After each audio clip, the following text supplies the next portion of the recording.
going to emphasize fundamentals, you got to go the full mile. Good morning to you. Good Friday morning. I'm Dejan Kovacevic of DK Pittsburgh Sports, and this is Daily Shot of Pirates. Comes your way bright and early every weekday if you're into football and or hockey. I also offer up daily shots of Steelers and Penguins right where you found this. The Pirates dropped one to the Cubs late last night at Wrigley Field by a 6-5 count. And I'm using that verb advisedly. The Cubs won on, of all things, a pop-up to the second baseman. Only the second baseman was Wilmer Defoe, who butchered his team's specific instructions on how to handle pop-ups at Wrigley. And this after beginning the game by overthrowing his pitcher on a ball just, back to the pitcher. Like not a play, but just throwing the ball back to the pitcher. Now, if this is a really good player, if this is someone who's a part of your future, you just say, hey, had a rough day. Grin and bear it. We like what he brings otherwise. This isn't him. But this player isn't that. This player's just another spare part, just another bench guy. Yeah, he's among the team's most vocal guys. He's kind of chirpy. And when he was down in the minor leagues in the middle of the season,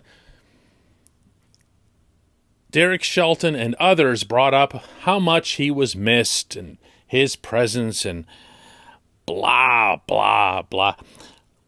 Listen, Shelton has had his issues in his 2 years as manager. Most of those related to pitching changes.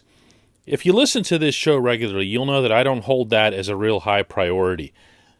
It's very obvious the impact of a move related to the pitcher, but there are exactly 30 managers across Major League Baseball who have no clue how to handle pitching moves according to their fan bases.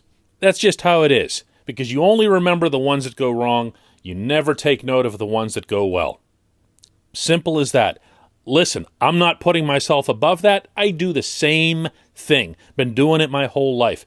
But as I take a more objective look at what the role of a manager is in 2021 in modern baseball, I stress first and foremost fundamentals.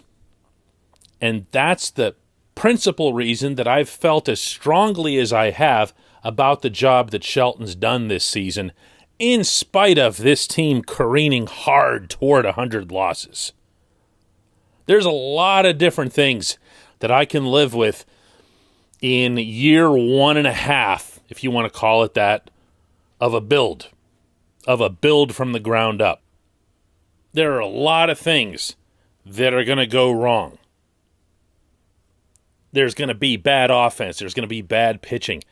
But the one thing the Pirates have not had this season, in spite of a couple of really high-profile screw-ups, and maybe the one from last night will become that as well, is bad defense. They've been a top 5 team in the majors defensively.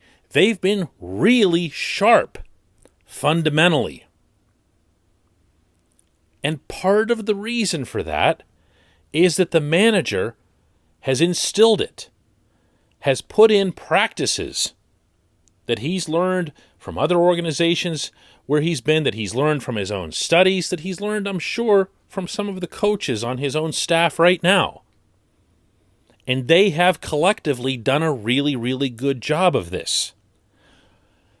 You can't let that slide. And by that, I'm talking about last night. That guy, Defoe, isn't important.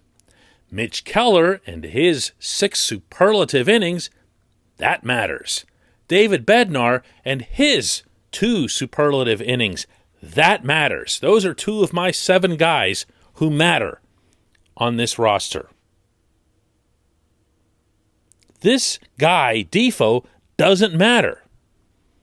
And you can't put up with it. You don't have to go draconian and DFA the guy or release him the next day or do any kind of message sending or whatever else. But you can't be putting him out there to start. That's silly. It benefits absolutely no one. You can't be buddies with these guys. You can't be their pal. You can't reward the guy because he's always upbeat and chirpy. If he's going to go out there and denigrate the thing that you're working at. Listen, if it sounds like I'm overly whatever about this, so be it. Like I said, there's a lot of different things about this season and the way it's gone for the Pirates that I can let skate. But when you start seeing fundamentals and maybe a sign that there's somehow, that's okay, we can kind of accept that, like some of the stuff that we saw or heard whenever Gregory Polanco would mess up in right field or look lazy or look unfocused or whatever, and the manager would give him some kind of, it seemed like the grass was kind of slippery. This was Shelton's explanation of the Defoe sequence, meaning the pop-up that just plopped down right next to him. No, I think off the bat, instead of getting behind it, he drifted to it. And you cannot drift to any balls in this ballpark with the way the wind plays. And, obviously, it's a frustrating loss because we battled our butts off the entire game. And he's got to get behind that baseball. Hey, whatever. You don't have to say it to us. You don't have to embarrass the guy publicly. There's no doubting whether or not Defoe was trying to catch the ball or whether he had appropriate effort. But as you heard Shelton himself say, there's a certain way that the Pirates expect their fielders to handle pop-ups and fly balls in that particular ballpark, and it wasn't followed. It wasn't followed. There has to be some visible accountability internally when things like this happen, even if it's in the long term. No, I don't expect Defoe to be back next season. Why would I? What has he done to deserve being back? Nothing. Not a blessed thing. So find a way. Find your own way to make it clear to everyone in the organization that wasn't okay. That wasn't okay. We might not notice or care if Wilmer Defoe ever takes another at-bat this season. But believe you me, they'll notice on the inside.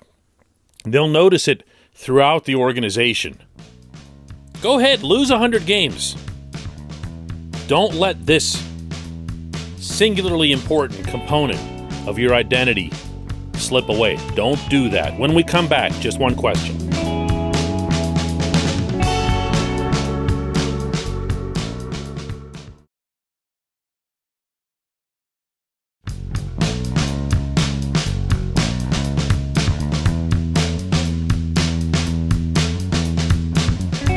Welcome back. It's time for Just One Question, and that's always brought to you on this program by our friends at North Shore Tavern, directly across Federal Street from PNC Park, home of Steak on a Stone, home of the planet's only fully committed Pittsburgh Baseball Club sports bar, front to back, wall to wall, floor to ceiling, Pirates memorabilia dating back to the full 135-year history. It's an amazing collection. And when you're in there, it feels like a baseball place.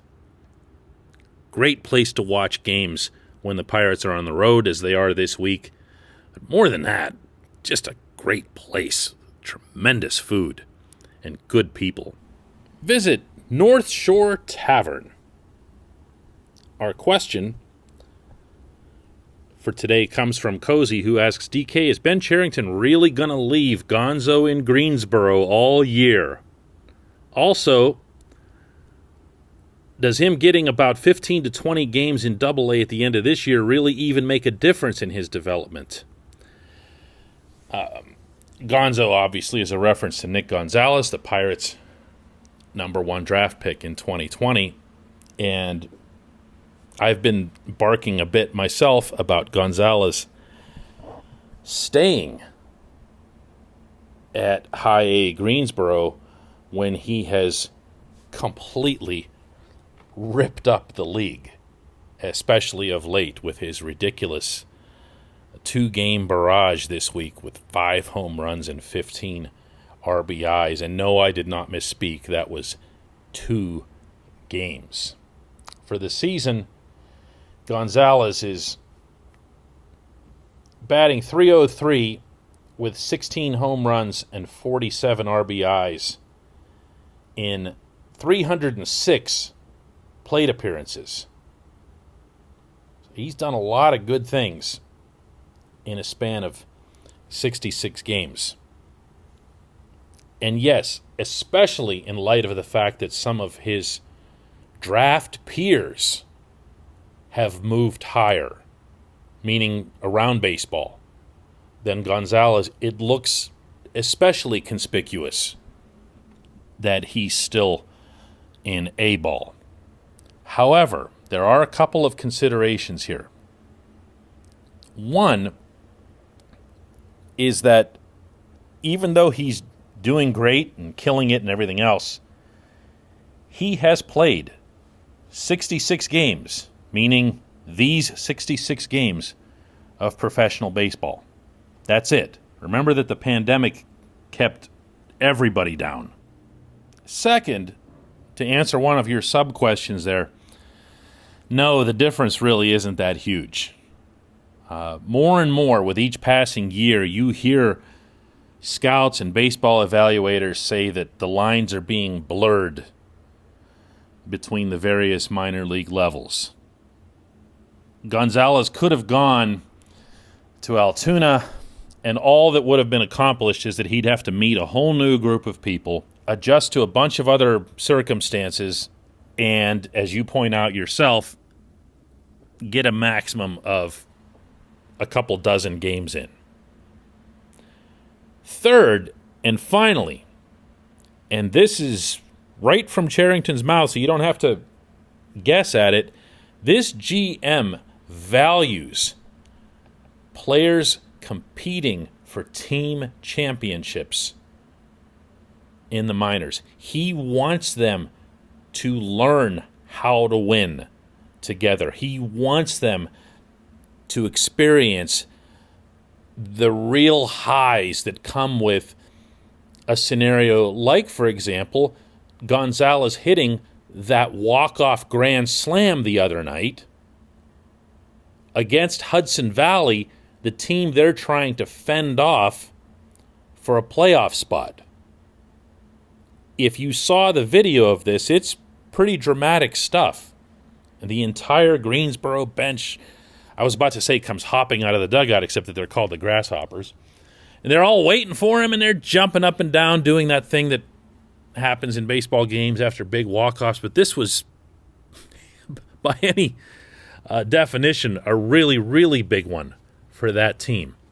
He likes that. He does not dismiss the value of collective development in addition to individual development. So every time I, like I said, bark a bit over where Gonzalez is, I remember that part of it, and I'm kind of swayed right back. So I hope that answers your question. I appreciate it. I appreciate everybody listening to Daily Shot of Pirates. We'll do another one on Monday.